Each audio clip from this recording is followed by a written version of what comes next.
Alright, so while it's nice and quiet, I'm not raging down the road at 70 miles an hour with the wind buffeting me.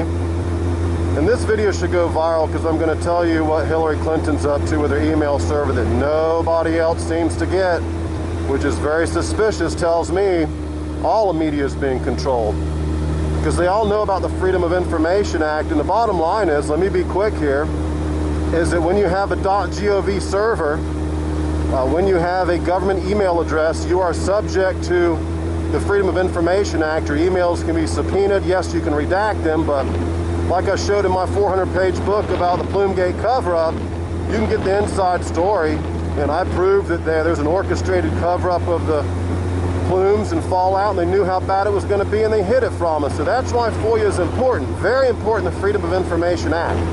Now, Hillary Clinton is essentially subverting the Freedom of Information Act because she has a private server at her private residence.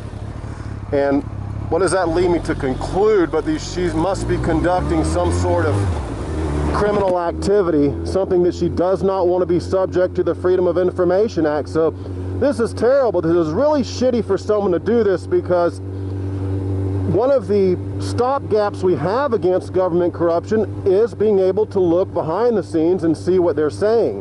In the case of Plume-Gate, you get to listen to the transcripts or read transcripts of recorded phone calls, you get to see emails, a whole bunch of interesting stuff. And like I say, true, they can redact it, but you can only redact certain things, and essentially you can see what's going on. And this is not made public. The media don't talk about it. Alternative media missed Plume-Gate, you know, just like they're missing this.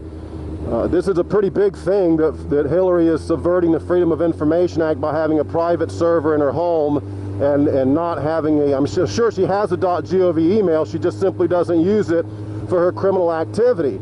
And if you could look in at their emails and see the business she's conducting, I'm quite confident it's obviously something she doesn't want us to know about. You won't be able to sue for it under the Freedom of Information Act. So what a terrible thing she's doing to subvert that very important process that we have to give us insight into behind the scenes in government that normally we would never know. I mean, they'd be getting away with a whole bunch of stuff, you know. So is that the kind of person you want to vote for president? Nah, not me. Okay, this is Hatrick Penry. Hope you enjoyed this short vlog about Hillary's subversion of the Freedom of Information Act. And let me remind you, nobody else seems to be talking about this. Mainstream, alternative, Facebook, YouTube, blogs, radio shows. No one else has got this? That she's subverting for you? Wow. Okay. About to go on the highway of doom, 441. 441, boy. I need to focus here. So you guys have a great day and have a great weekend too. It's Hatrick Penry. Over and out.